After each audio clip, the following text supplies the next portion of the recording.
Welcome back to the video, man. Today, we got one for y'all today. Everyone talks about the quarterback, but the Saints season might actually depend on this player. Basically, what that implies, and you can probably guess from the title, we're going to be going over some important players for the Saints, and I'm going to pick who I think is the most important player for the Saints in 2026. Not named Tyler Shough. Okay? I love Tyler Shough. I bet you love Tyler Shough. But today, it's all about everybody else. We've been talking about Tyler Shough a lot in the past, and right now I'm still talking about him, but this video is his surrounding partners. So let's get into it. Alright, so I'm going to break down a few options. I'm going to vote, and then I'll ask you to vote. Let's talk about the first guy. First guy is going to be wide receiver Chris Olave. Can he become a true top 5 wide receiver in the NFL? I think it comes down to it. Now, with Chris Olave, it's interesting. Obviously, everybody remembers him for his concussions, But hey, last season, other than week 18 that he missed because of blood clots, before that, he played the entire year. And he was pretty good. He started off the season bad. Bad. Dropping a lot of passes bad. But he finished the year with 1,100 yards and 8 touchdowns. So can he become a true top 5 wide receiver in the NFL? I think with Tyler Shough throwing him the ball, I do think so. I think Olave can be top 5. I think he'll be top 5, because most of the receivers in the top 5, they have a good quarterback throwing them the ball. Chris Olave's never had that, okay? He had Jameis Winston in 2022. Then he had Andy Dalton in 2022. Year after that, back to Jameis. Well, no, the year after that, it was actually Derek Carr. And then with a little bit of Jameis. And then the year after that, it was Derek Carr again with a little bit of Spencer Rattler. And even Jake Haener. And then the year after that, aka last season, he started with Spencer Rattler and then had Tyler Shough. And we saw what happened when he had viable QB play in Tyler Shough. So I think he can become a true top 5 wide receiver in the NFL. Let's go over to the next candidate for the most important non-quarterback on the Saints next season.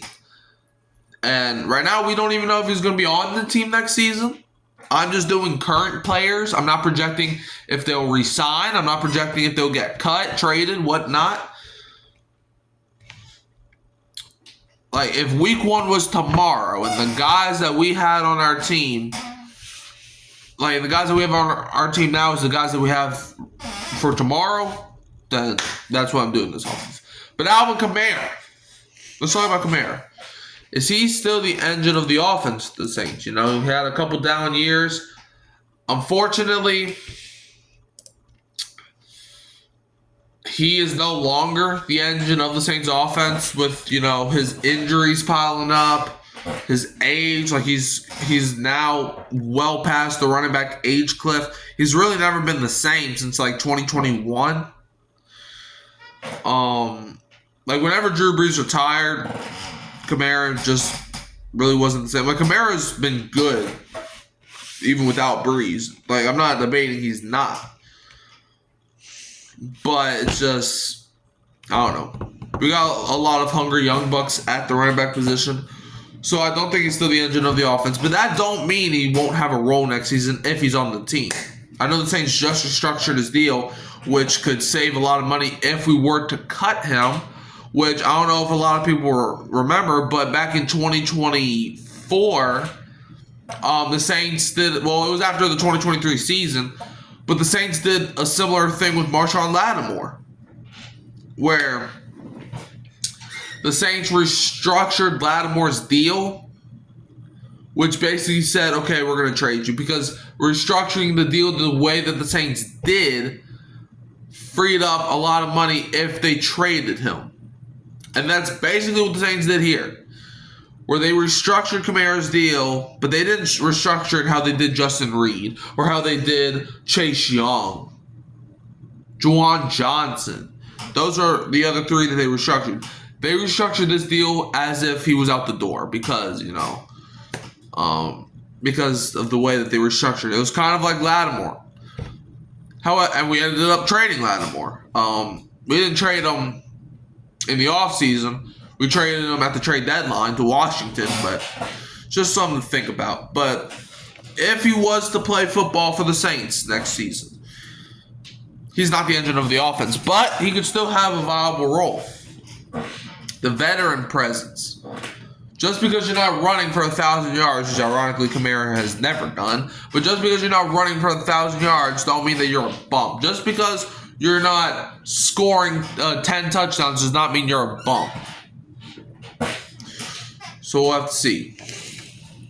Next guy who's also like a coin flip is if he's going to play for the Saints or not next season. And that is Mr. Black and Gold, Demario Davis. The leader of the defense, even as he gets older. This man had his career high in tackles last season at age 37.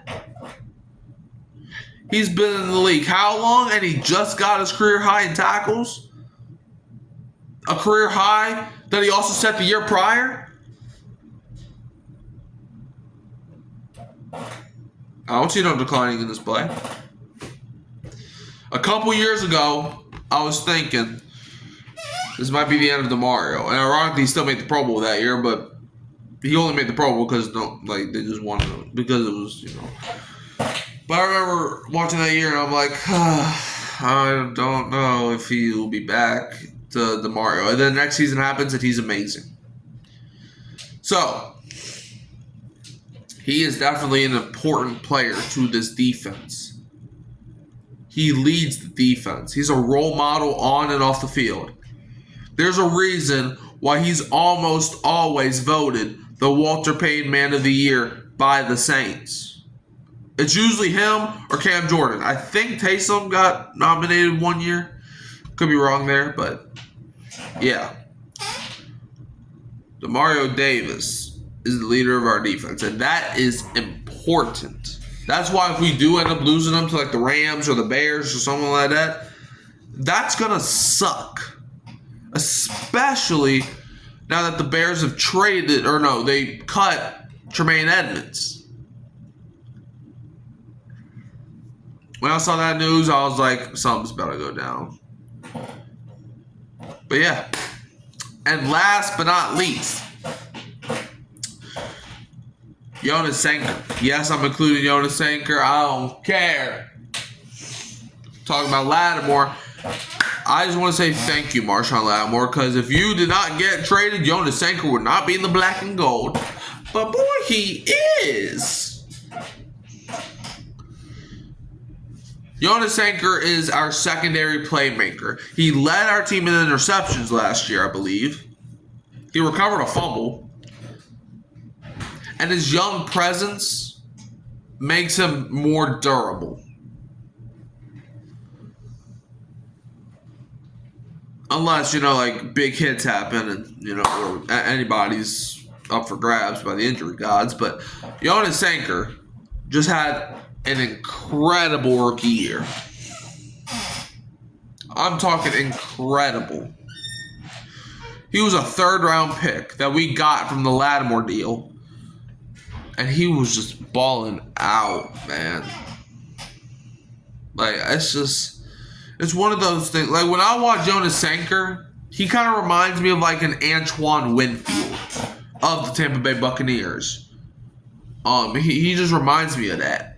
And we got our own Antoine Winfield. Jonas Sanker, just watching him, quarterbacks, every time this man picked off Josh Allen. His first career pick was against Josh Allen. He's definitely at least top 3 in the NFL. You can put him 2, you can put him 3. Some people put him at 1. I know. But yeah, Jonas Sanker is just incredible. But now, let's get to the main question.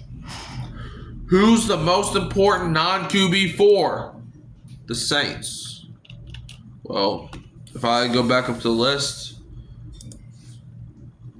this might surprise a lot of people. But the most important player to the Saints, in my opinion, is Alvin Kamara. And why do I say that? Kamara is not the best player on this list. In fact, he actually might be the worst player right now on this list. But why is he important? Because if you do cut him, and look, I've said I think that they will cut him, but if you do, then you're going to have to bring in another running back. You're not going to go into the season with your number one running back being Devin Neal, Kendrick Miller, Audric Estime. That's not happening. So if you take, and look, I love those three running backs. I think they all have a bright future in the NFL. But Kamara, just having him as the veteran, he doesn't even have to play. But his veteran presence. The reason I'm not saying DeMario is because Pete Warner's been in the league for 4 years or 5 years or whatever.